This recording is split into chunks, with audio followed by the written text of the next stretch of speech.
Hello everyone, today I'm going to review Mank. Mank is a Netflix original, which as we know are hit and miss a lot of the time, but Mank is something that is very niche. It's a particular type of film, um, as in that I think it has an intended audience. Nonetheless, I mean, films are diverse, but they're open to everyone. Everyone can have their own interpretation of them, and I think it's one that everyone should try. Nonetheless, just looking at the notes here, I think the black and white aesthetic can really put you in the mood. It puts you in the time period of the 1930s, which this film's narrative depicts. I mean, it has a unique flavour. The black and white aesthetic, the dialogue, the costume department, everything is intended by David Fincher, the director, to put you in the mood, to make you feel like you're really looking through a window into that time period of movie making and the big producing and scale of what those big production companies were doing. Now, speaking on David Fincher, this is his first feature film since Gone Girl, which is over 6 years ago. So to return with a film like Mank is brave, it's bold. It shows that he obviously had a passion project that he has been working on, and fair play for his bold choice. What he manages to achieve is brilliant. His use of juggling, props, acting, scenes, lighting, which he uses throughout, which is obviously clever and needed for black and white. Yeah, I mean, there are a handful of scenes where his directing really shines through, with multiple lines of dialogue from different characters. Moving vehicles, lighting. He really put together some artsy, masterful scenes, as usual from him.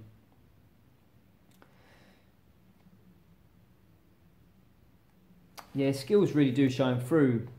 Having a look at the old notes. Right, yeah, the dinner scene towards the end is a favourite of mine, in fact. Not just for what I just went through, but the way he directs all the characters, because there are plenty of characters sitting in the traditional opposite ends of a really long table, with Gary Oldman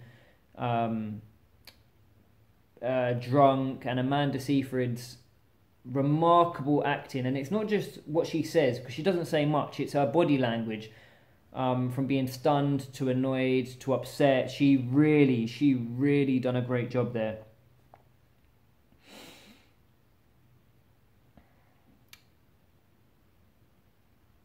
And again, the shockingly long scene with Gary Oldman and Amanda Seyfried, quite early on, is one that's brave, because a long scene can become boring, dull, pointless. But this scene has so much going on, not in terms of noise, or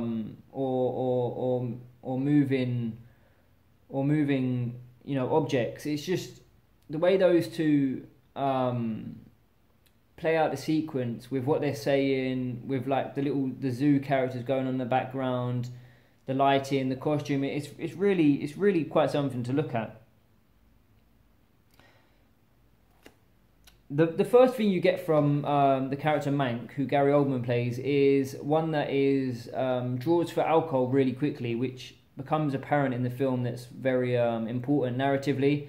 And you'll find out that the man himself, who Gary Oldman is playing, suffered from alcoholism. So, yeah, at least David Fincher really points to the fact that this is a character trait or personality that you'll have to contend with whilst watching. Just a quick note: the black and white aesthetic really really shines through with the silhouettes of certain characters. It creates that noir feel and look, which I really digged. Going back to the film's reception, it's a mustard type of film, I must say. Like I said beforehand, all films can be watched by any one person. But this film in particular, with the black and white aesthetic, with its storyline, it'll hit different audiences differently. In terms of, some people will love the fact that you get an inside look on life in the classic movie making business, certain real life characters that they might have had a passion project for. Stuff like that will hit a niche audience really well. The details of the characters, of the departments, the inner workings of the studios. But on the other hand, I mean, all the lines of dialogue, all the characters' names that are really forgettable, all the stuff that's just thrown in there in one scene is just like, for someone who's never been interested in that time period or classic films or dialogue heavy films, it can become confusing, and then you just forget about it. You just move on from it, and you think, wow, that audience member is not being shown what someone who's paying more attention, who really enjoys that sort of thing is. But hopefully people can take something from this film. Yeah, and there was some dialogue that was really hard to understand. I think that was a director's choice in terms of getting the aesthetic of classic films, which, okay, I can appreciate what you're going for, but to sacrifice important dialogue for artsy shots is not a way to go, in my opinion. Speaking on some of the actors, Gary Oldman was brilliant. He was really witty. He had some really flashy, confident flashback scenes. And again, when he's on his bed for, like he is for most of the film, his body language and his dialogue really has to shine through, because he's not doing much. But he's helped massively by side characters, particularly Lily Collins, whose character plays alongside him, and she was really a highlight of mine. She was my favourite character in the whole film. She is I would say, a background character. That was probably what she was intended to be, but I took from that more of a important narrative character. She was involved in everything that manipulated Gary Oldman's character. She was brilliant. Quiet and subtle, but much needed. Amanda Seyfried's character, she didn't have much to do in terms of runtime and screen presence, but when she was on screen, she looked remarkable. She really looked the part. The costume department, props to them. She was really something to look at. She was a standout, from the makeup, everything.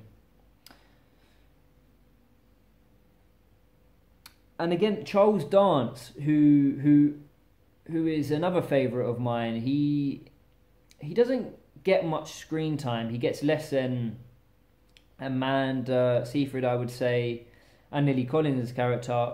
But when he does appear, he's as usual bone chilling. He's a great villain. He's a great grounded villain, and he plays a more grounded, believable, true to life villain who you could see manipulate things in real life. Yeah, I just wish he had more screen time, to be honest. The soundtrack is something I look out for in a film. It can help to enhance a film. It can make a film worse. It can put you out of place. It can saturate all the dialogue, which a lot of films tend to do. But the soundtrack was not at the forefront for me. To be honest, it appeared here and there, and it resonated with me sometimes, but not as much as I thought it would for a classic type of picture they were going for. That being said, it was fun and quirky at times. Yeah, that's surprising, really. But finally, Mank is a slow burner, which can be a put off for some people. I think it's one that people should go for. People should try. It's different from almost any film that's that's been released recently. So I think that's a gift from David Fincher, who returns.